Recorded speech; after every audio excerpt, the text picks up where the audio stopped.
வணக்கம் மக்களே, நீங்க பார்த்துட்டு இருக்கிறது கலி ரிப்போர்ட்ஸ். நான் உங்கள் லோகசுஜி. சின்மை அப்படின்னு சொன்னாலே நம்ம எல்லாருக்கும் முதல்ல ஞாபகம் வருது இவங்க ஒரு பாடகி அப்படின்னு தான். பட் இவங்க பாடக்கூடாது அப்படின்னு கடந்த 7-8 வருடங்களா இவங்கள பேன் பண்ணி வச்சிருக்காங்க அப்படிங்கிற இந்த தகவல் ரொம்பவே ஷாக்கிங்கா இருக்கு. அண்ட் இப்போ என்ன நடந்துகிட்டு இருக்கு அப்படின்னா, நீங்க யாருங்க இவங்களை தடை பண்ணி வைக்க? இவ்வளோ அழகான குரலை நாங்க திறமை இருந்தா ரசிக்கத்தானே செய்வோம் அப்படின்னு மக்களாகிய நாம குரல் கொடுத்துக்கிட்டு இருக்கோம் பாடகி சின்மை அவங்களுக்காக.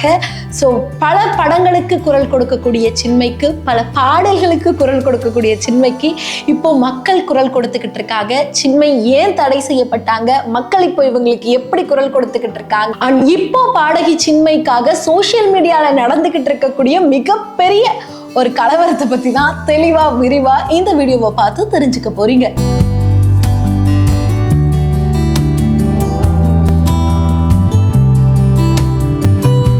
முதல்ல பாடகி சின்மை இப்போ ரீசன்ட் ட்ரெண்டிங் ஹாட் டாபிக்கா சோஷியல் மீடியால மாறிட்டாங்க. ஏன் அப்படின்னா, ரீசெண்டா வந்த தக் லைஃப் படத்துல இவங்க ஒரு பாடல் பாடியிருக்காங்க.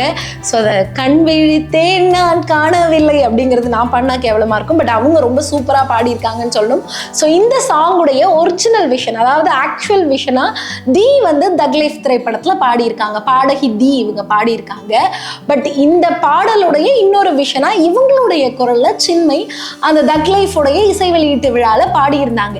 இந்த பாடல் பார்த்தீங்க அப்படின்னா இப்போ பயங்கரமா ட்ரெண்ட் ஆகிட்டு இருக்கு. ஆக்சுவல் தி விஷனை விட இப்போ பாடகி சின்மை பாடின இந்த ஒரு வடிவிலான இவங்களுடைய குரல் தான் இதுக்கு எக்ஸாக்டா இருக்கு அப்படிங்கிற மாதிரி மக்கள் பல பேர் இவங்களை பாராட்டி தள்ளிக்கிட்டு இருக்காங்க. எங்களுக்கு இந்த பாட்டு தான் வேணும், படத்துலயே இந்த பாட்டை வைங்க அப்படிங்கிற மாதிரி ஏஆர் ரஹ்மான் அவங்களுக்கே ரிக்வெஸ்ட் அடுத்தடுத்து போய்கிட்டு இருக்கு. ஸோ அந்த அளவுக்கு மக்களுக்கு இவங்களுடைய குரல் பிடிச்சிருச்சு அப்படின்னு சொல்லணும். பாடல் அப்படிங்கிறத பொறுத்த வரைக்கும் ஒரு சில மியூசிக் எப்படி பாடலுக்கு உயிர் கொடுக்குதோ அதே மாதிரி அந்த பாடலுக்கான வாய்ஸும் அதுக்கு உயிர் கொடுக்கும் அப்படின்னு சொல்லலாம். மியூசிக்கே இல்லாமல் அந்த குறிப்பிட்ட வாய்ஸ்ல பாடுறவங்களோட அந்த சிங்கரோட வாய்ஸ்ல மட்டும் நம்ம அதை கேட்டோன்னு வச்சுக்கோங்களேன், நமக்கு அப்படியே கூஸ் பம்ஸ் ஆகும் அப்படின்னு சொல்லலாம். ஸோ ஒரு சில பாடல்களுக்கு சிங்கர்ஸோட வாய்ஸ் தான் உயிர் கொடுக்கும். ஸோ அப்படி இந்த குறிப்பிட்ட பாடலுக்கு உண்மையாவே சின்மை உயிர் கொடுத்துருக்காங்க அப்படின்னு தான் சொல்லணும். இந்த பாடலை கேட்டு பல பேர் இப்போ பைத்தியமாயே சுத்துறாங்க. நிறைய பேர் என்னோட மைண்ட்ல இந்த சாங் ஓடிக்கிட்டே தான் இருக்கு அப்படின்னு சொல்றாங்க. ஸோ அந்த அளவுக்கு இப்போ ரீசெண்டா ட்ரெண்ட் ஆயிருக்காங்க சின்மை. ஸோ இப்போ சின்மை ட்ரெண்ட் ஆனதுக்கு தொடர்ந்து கேட்கக்கூடிய கேள்வி என்னன்னா, இவ்வளோ அழகா சின்மையே பாடும்போது எதுக்கு அந்த படத்துல தீயோட விஷனை வச்சிருக்கீங்க, எதுக்கு சின்மையை பாட வைக்கல அப்படின்னு கேட்டா, சின்மை பாடக்கூடாதுன்னு பேன் செய்யப்பட்டிருக்காங்கன்ற ஒரு தகவல் வருது. ஆக்சுவலி இது எனக்கு உண்மையாவே ஷாக்கிங்காக தான் இருந்தது. நான் இப்போதான் நான் இதை கேள்விப்படுறேன். உண்மையாவே சின்மை அவர்கள் டப்பிங் யூனியன்ல இருந்து பேன் செய்யப்பட்டிருக்காங்கன்ற தகவல் நான் ஏற்கனவே கேள்விப்பட்டிருக்கேன். பட் பாடவும் கூடாதுன்னு இவங்க பேன் செய்யப்பட்டிருக்கிறதா சொல்றாங்க. அதாவது 2018க்கு பிறகு இவங்க மோஸ்டா எந்த படங்கள்லையுமே பாடல்களை பாடக்கூடாதுன்னு இவங்களை பேன் பண்ணி வச்சிருக்காங்களா. அண்ட் டப்பிங் யூனியன்லையுமே இவங்க இந்த மாதிரி எந்த படத்துக்கும் டப்பிங் கொடுக்கக்கூடாதுன்னு பேன் செய்யப்பட்டிருக்காங்க. பட் ரொம்ப சமீபமா த்ரிஷா அவர்கள் நடிச்ச லியோ திரைப்படத்துல த்ரிஷாவுக்கு இவங்க வாய்ஸ் கொடுத்துருப்பாங்க. ஸோ அப்படி த்ரிஷாவுக்கு இவங்களை வாய்ஸ் கொடுக்க வைக்கும் போதே நிறைய பேர்கிட்ட இருந்து லோகேஷ் கனகராஜ் இந்த படத்துடைய டைரக்டர் அவருக்கு ஏகப்பட்ட எதிர்ப்புகள் ஏகப்பட்ட கண்டனங்கள் வந்ததாகவும் சொல்லப்படுது. ஸோ இப்படி இருக்கும் பொழுது இவங்க பேன் பண்ணப்பட்டிருக்காங்க, இவங்களை ஷேடோ பேன் பண்ணியிருக்காங்க, தடை பண்ணியிருக்காங்க, பிளாக் லிஸ்ட் பண்ணியிருக்காங்க, என்னென்னோ பேர் சொன்னாலும் எல்லாத்துக்கும் மீனிங் அவங்களுடைய டேலண்ட்டை வெளில காட்டக்கூடாது, அவங்க அதை தொழிலாக பண்ணக்கூடாது அப்படிங்கிறது தான். பட் இது எல்லாத்தையும் மீறி திறமை அப்படின்னு ஒன்று இருக்குல்ல, இது எல்லாத்தையும் விட்டுருமா என்ன? யார் எங்கே எதுக்கு தடை போட்டாலும் உண்மையான திறமை மேலே ஏறி வந்துக்கிட்டே தான் இருக்கும் அப்படிங்கிறதான் சின்மை ப்ரூவ் பண்ணியிருக்காங்க. ஸோ இவங்களை இப்போ தடை பண்ணது யாரு என்ன, இந்த கதையெல்லாம் பேசுறதுக்கு முன்னாடி இவங்க ஏன் பேன் ஆயிருக்காங்க அப்படின்னா, முதல்ல சின்மை ஒரு பாடகி அப்படிங்கிறதையும் தாண்டி ஒரு டப்பிங் ஆர்டிஸ்ட் அப்படிங்கிறதையும் தாண்டி இதே இப்போ எப்படி சமூக வலைதளம் இவங்களை பற்றி பேசிட்டு இருக்கோ அதே மாதிரி ஒரு சில வருடங்களுக்கு முன்னாடியும் இவங்களை பற்றி பேசிச்சு. ஆனால் அப்போ அவங்க நின்னது அவங்களுக்காக. கவிஞர் வைரமுத்து தாங்கிட்ட தவறா நடந்துக்க ட்ரை பண்ணாரு அப்படின்னு மீ டூ அப்படிங்கிற அந்த இஷ்யூவின் கீழ் இவங்க நிறைய ப்ராப்ளம்ஸை எடுத்து வெளியே சொன்னாங்க. அதாவது தான் சின்ன குழந்தையா இருக்கும்போது, ஒரு குறிப்பிட்ட வயதில் இருக்கும்போதே தாங்கிட்ட இப்படி நடந்துக்கிட்டாரு அப்படின்னு சொன்னாங்க. அண்ட் அதே மாதிரி தான் ஒரு நிகழ்ச்சிக்கு கலந்துக்க போகும்போது, ஒரு குறிப்பிட்ட நாட்டில் நிகழ்ச்சி கலந்துக்க போகும்போது அந்த நிகழ்ச்சியை ஒருங்கிணைத்த நபர் வந்து இந்த மாதிரி கவிஞர் வைரமுத்துக்கிட்ட நீங்கள் ஒத்து போகணும் அப்படின்னு சொல்லி அவர் பேசினதாகவும் சின்மை பல விஷயங்களை, ஆக்சுவலி பல திடுக்கிடும் அதிர்ச்சிகரமான விஷயங்களை வெளில சொன்னாங்க. ஸோ இந்த விஷயத்தை கேட்டு எல்லாருக்குமே ஷாக் ஆச்சு.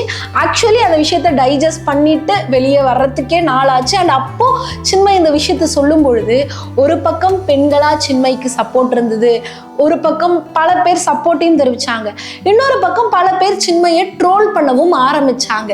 ரொம்ப ஸ்ட்ராங்காகவே அவங்கள அப்போஸும் பண்ணாங்க. இதை யாரும் அக்செப்டே பண்ணிக்கல.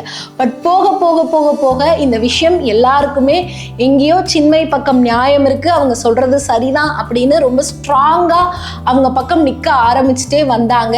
ஸோ இப்போ மக்களாகிய நாம நிற்கிறது சின்மை பக்கம் தான் அப்படிங்கிறது தெளிவாக தெரியுது.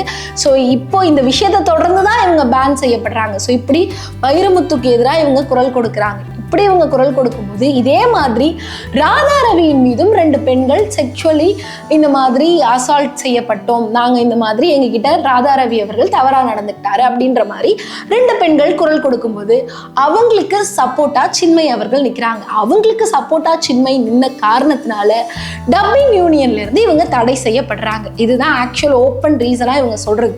பட் இந்த டப்பிங் யூனியன்ல இருந்து என்ன சொல்றாங்க அப்படின்னா, இந்த மாதிரி காரணம்லாம் எதுவும் கிடையாது, இவங்க வந்து அவங்களுடைய பேமெண்ட், அதாவது டப்பிங் யூனியன்ல இருக்கணும் அப்படின்னா அந்த டப்பிங் ஆர்டிஸ்டோ யாரோ அவங்க வந்து ரீசெண்டாக போய் புதுசாக ஜாயின் பண்ணுற ஒருத்தங்க ரொம்ப சமீபமாக போயிட்டு நான் டப்பிங் யூனியன்ல சேரணும் அப்படின்னு நினைக்கிறவங்களா இருந்தாலும் அதுக்கு ஒரு அமௌண்ட்டை அவங்க பே பண்ணணும். அவங்க பெரிய ஆர்டிஸ்டாக இருந்தாலும் சரி, ரொம்ப சிறிய நபராக இருந்தாலும் சரி, ஒரு அமௌண்ட்டை பே பண்ணி டப்பிங் யூனியன் கார்டை வாங்கி வச்சுக்கணும். ஸோ அந்த கார்டு இருக்கிறவங்க மட்டும்தான் தமிழ் சினிமாவில் டப்பிங் பேச முடியும்.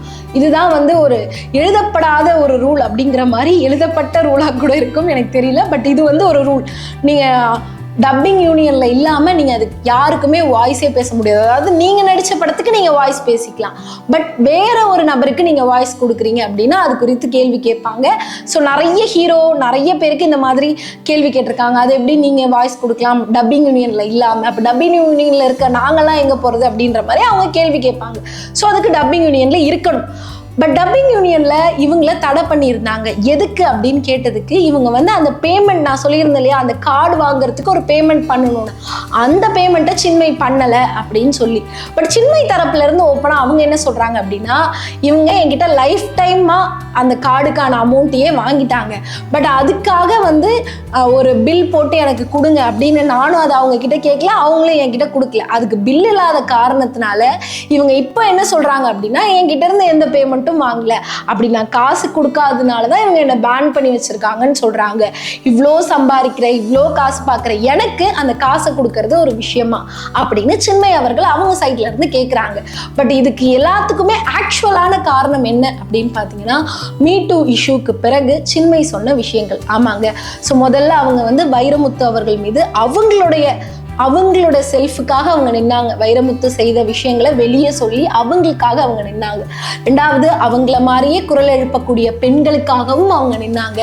அப்படி நின்னதுனால தான் அவங்க இப்போ இந்த டப்பிங் யூனியன்ல இருந்து தடை செய்யப்பட்டிருக்காங்க. இருந்தாலும் ரொம்ப எக்ஸாக்டா சொல்லணும் அப்படின்னா, த்ரிஷாவுக்கு ரொம்ப பொருந்தக்கூடிய ஒரு வாய்ஸா சின்மையோடைய வாய்ஸை பல டைரக்டர்ஸ் பார்க்குறாங்க அப்படின்னு சொல்லணும். ஸோ த்ரிஷாவுக்கு வாய்ஸ் பேசினா சின்மை அவங்களுடைய வாய்ஸ் தான் கரெக்டாக இருக்கும் அப்படின்னு தான் நான் ஆல்ரெடி சொன்ன மாதிரி டைரக்டர் லோகேஷ் கனகராஜ் அவர்கள் சின்மையை வாய்ஸ் கொடுக்க வச்சுருந்தாங்க. பட் அதுக்கும் பல எதிர்ப்புகள். ஆனால் அதே மாதிரி இவங்க பாடக்கூடாதுன்னு ஒரு பேன் இருக்குது அப்படிங்கிறதே இப்போ ரொம்ப சமீபமாக தான் வெளியே வந்திருக்கு. அண்ட் அதை தொடர்ந்து தான் இப்போ நான் சொன்னேன் இல்லையா, ஏஆர் ரஹ்மானுடைய அந்த பாடல் ரொம்ப வைரல் ஆகிட்டு இருக்கு அப்படின்னு சொல்லணும். இன்ஃபேக்ட் சொல்லணும்னா எல்லாருடைய மைண்டுக்குள்ளேயும் அதுதான் ஓடிக்கிட்டு இருக்கு. ஆனால் அந்த பாடலை இவங்க பாடினதை தொடர்ந்து மக்கள் பல பேர் இப்போ இவங்களுக்கு ஆதரவும் கொடுத்துக்கிட்டு இருக்காங்க. ஸோ இதெல்லாம் ஒரு பக்கம் மக்களுடைய ஆதரவு. இப்போ மக்கள் வந்து பல விஷயங்களை அக்செப்ட் பண்ணி அவங்களுக்காக பேசிக்கிட்டு இருக்காங்க. இதெல்லாம் ஒரு பக்கம் இருந்தாலும் சிங்கர் சின்மை பற்றி நம்ம பேசியே ஆகணும். ரொம்ப ஸ்ட்ராங்கான போல்டான லேடி தான் இவங்க அப்படின்னு சொல்லணும். இன்ஃபேக்ட் சொல்லணும்னா நிறைய லேடிஸ்க்கு இன்ஸ்பிரேஷனாகவே இருக்காங்க. ஸோ இவங்க இப்படி தன்னை தடை செஞ்சதுனாலையோ பேன் பண்ணப்பட்டதுனாலையோ சைலண்ட் ஆகி உட்கார்ந்துட்டாங்களா அப்படின்னு கேட்டால் அதுதாங்க கிடையாது. எவ்வளோ விஷயங்களை இவங்களும் பண்ணியிருக்காங்க. ஆக்சுவலி இவங்களை வந்து லோகேஷ் கனகராஜ் அவர்கள் பேச வச்சிருக்காரு அப்படிங்கிறது ஒரு பக்கம் இருந்தா, இவங்களுடைய செல்ஃபுக்காக எவ்வளோ நின்றுருக்காங்க, எவ்வளோ ஸ்ட்ராங்காக போராடி இருக்காங்க அப்படிங்கிறத கேட்கும்பொழுது தான் இவங்க எவ்வளோ ஸ்ட்ராங்கான லேடி, இவங்களை பார்த்து நம்ம எவ்வளோ கற்றுக்கணும் அப்படிங்கிறது நமக்கு தெரியுது. அதாவது இவங்க இப்படி ஒரு தடை வந்தது அடுத்து இப்படி ஒரு பேன் அப்படின்ற ஒரு விஷயத்தை கொண்டு வந்ததுக்கு பிறகு இது குறித்து கேஸும் போட்டிருக்காங்க. குறிப்பிட்ட இந்த டப்பிங் யூனியன் மீது கேஸும் போட்டிருக்காங்க. பட் இந்த கேஸை அவங்க வாய்தா மீது வாய்தா வாங்கி அப்படி இப்படின்னு ஏதேதோ சொல்லி அப்படியே இழுன்னு இழுத்து தள்ளுபடி பண்ண வச்சுட்டாங்க. ஸோ அது கரெக்டான ஒரு கேஸாக கோர்ட்டுக்கு போய் நின்று கரெக்டாக வாதாடப்பட்டு அதுக்கு ஒரு தள்ளுபடி அப்படின்றது வரல. கேஸில் வாய்தாக்கு மேலே வாய்தா அண்ட் டப்பிங் யூனியனுக்கு வேற ஒரு இஷ்யூஸ் அண்ட் இந்த கேஸை நடத்த முடியாத பிரச்சனைகள் அப்படி இப்படின்னு சொல்லி இந்த கேஸ் தள்ளுபடி பண்ணப்படுது. இது ஒரு பக்கம் இருக்கு அப்படின்னா, டப்பிங் யூனியனுடைய தலைவர், அதாவது சொல்லணும் இப்போதைக்கு நிரந்தர தலைவர் அப்படிங்கிற போஸ்டிங்லேயே இருக்காரு நடிகர் ராதா ரவி அவர்கள். ஸோ ராதா ரவி அவர்களை எதிர்த்து சின்மயி அவர்கள் போட்டியிட்டாங்க அப்படின்னு சொல்லணும். இருந்தாலும் அவங்களுடைய அந்த அப்ளிகேஷன் வந்து ஒரு சில காரணங்களால நிராகரிக்கப்படுது. ஆக்சுவலி அவங்க போட்டியிடணும்னு நினைக்கிறாங்க. பட் அதுக்கும் இவங்க விடலை. அதுவுமே எதுவும் பண்ண முடியாம அவங்களோட சைட்ல டு த பெஸ்ட் என்னெல்லாம் ட்ரை பண்ண முடியுமோ அவங்க எல்லாத்தையுமே ட்ரை பண்ணிட்டு எல்லாத்தையுமே விட்டுட்டு ஓகே என்ன நடக்குதோ பார்க்கலாம் அப்படின்ற மாதிரி தான் விட்டாங்க. பட் மக்களாகிய நாம சும்மா இருப்போமா? அண்ட் நம்ம கையில அவங்க இப்போ பாடின இந்த பாடல் கிடைச்சிருச்சு. அண்ட் இதை தொடர்ந்து இப்போ அடுத்தடுத்து கேள்வி மேல கேள்வியா எக்ஸ்லயும் சரி, அடுத்தடுத்து நிறைய சோஷியல் மீடியா பேஜ்லயும் சரி கேள்வி கேட்டுட்டே இருக்காங்க. ஆக்சுவலி எக்ஸ்ல வந்து நீங்க எஸ்பெஷலி இவங்க சின்மயி மேடமோடைய இந்த பேஜை எடுத்து பார்த்தீங்கன்னு வச்சுக்கோங்களேன், அடுத்தடுத்து ஏகப்பட்ட ட்வீட், அவங்களும் எவ்வளோ போஸ்ட்டை ரீட்வீட் பண்றதுன்னு தெரியாம அடுத்தடுத்து ரீட்வீட் பண்ணிக்கிட்டே இருக்காங்க. அவ்வளோ போஸ்ட் மக்கள் அவங்களுக்கு ஆதரவா ஒரு பக்கம் போட்டுட்டு இருக்காங்க. இன்ஸ்டாகிராம்லயும் யூடியூப்லயும் பேசப்பட்டு இருக்காங்க. அண்ட் அதை தொடர்ந்து தான் இப்போ நானும் அவங்களுக்கு சப்போர்ட்டா இந்த வீடியோவை எடுத்து பேசிக்கிட்டு இருக்கேன். ஸோ இப்போ இப்படி ஒரு இஷ்யூ இருக்கு அண்ட் இவ்வளோ டேலண்டடான பர்சனுக்கு அது இருக்கு அப்படிங்கிறதையும் மக்கள் தெரிஞ்சுக்கிட்டாங்க. ஸோ எல்லா படங்களுக்கும் பாடலுக்கும் குரல் கொடுத்த சின்மைக்காக இப்போ மக்கள் குரல் கொடுத்துக்கிட்டு இருக்காங்க. ஸோ இந்த விஷயம் சோஷியல் மீடியாவில் மட்டும் பேசப்படாமல் கண்டிப்பாக இதுக்கு ஒரு சரியான தீர்வும் கிடைக்கும், லீகலான ஒரு தீர்வும் கிடைக்கும் அப்படின்னு நம்ம எதிர்பார்க்கலாம். கண்டிப்பாக மக்களாகிய நாம் அதை எங்கேயோ ஃபயராக எடுத்துகிட்டு பேச ஆரம்பிக்கிறோம் அப்படின்னா கண்டிப்பாக நெருப்பு இல்லாமல் புகையாது அப்படிங்கிற மாதிரி இந்த ஃபயர் கொழுந்து விட்டு எரியும். கண்டிப்பாக இதுக்கான ஆன்சர் கிடைக்கும் அப்படின்னு நம்ம எக்ஸ்பெக்ட் பண்ணுவோம். And one more thing for Chinmayi madam, நாங்கள் எல்லாருமே உங்கள் கூட இருக்கோம். குறிப்பாக மக்களாகிய நாங்கள் சரியான டேலண்ட்டையும் கண்டிப்பாக குரல் கொடுக்க வேண்டிய இடத்துல, நீங்கள் நிறைய பேர் குரல் கொடுத்துருக்கலாம், பட் உங்களுக்கு நாங்கள் குரல் கொடுக்க வேண்டிய இடத்துல கரெக்டாக குரல் கொடுப்போம். அதுக்குனால தான் உங்களுடைய சாங் இப்போ ட்ரெண்ட் ஆகிட்டு இருக்கு. அண்ட் இந்த சாங்கை தொடர்ந்து உங்களுடைய டேலண்ட்டும் எந்தவித தடையும் இல்லாமல் எந்தவித பேனும் இல்லாமல் சரியான இடத்துக்கு போய் சேரும் அப்படிங்கிறதா மக்களாகிய நாங்களும் உங்களுக்கு ப்ரூவ் பண்ணுவோம் அப்படின்னு நான் சொல்லிக்கிறேன். ஸோ இந்த மக்களுடைய சார்பாக இந்த விஷயத்தை நான் சொல்லிக்கிட்டு இதோட இந்த வீடியோவை நான் முடிச்சுக்கிறேன். ஸோ சின்மயி மேடம் இப்போ ரீசென்ட்லி ட்ரெண்ட் ஆகிட்டு இருக்காங்க. ஏன் ட்ரெண்ட் ஆகிட்டு இருக்காங்க, எதுக்கு ட்ரெண்ட் ஆகிட்டு இருக்காங்க, எஸ்பெஷலி அவங்க ஏன் பேன் செய்யப்பட்டாங்க, அதுக்கு பின்னாடி இருக்கக்கூடிய காரணம் என்ன அப்படிங்கிறதெல்லாம் தெளிவாக விரிவாக அவங்க கிட்ட பேசுறதுக்காக தான் நான் இந்த வீடியோவை மேக் பண்ணேன். ஸோ இந்த வீடியோவின் மூலமா என்ன நடந்துச்சு அப்படிங்கிறத நீங்க தெளிவாக தெரிஞ்சுட்டு இருப்பீங்க. ஸோ இந்த மாதிரி தெரியாத பல தகவல்களை தெளிவாக விரிவாக தெரிஞ்சுக்கணும் அப்படின்னா மறக்காம கலி ரிப்போர்ட்ஸை சப்ஸ்கிரைப் பண்ணுங்க. அதே மாதிரி இன்னொரு தெளிவான விரிவான வீடியோவோட உங்களை சந்திக்கிறேன். Until then, bye. This is Logu Suji.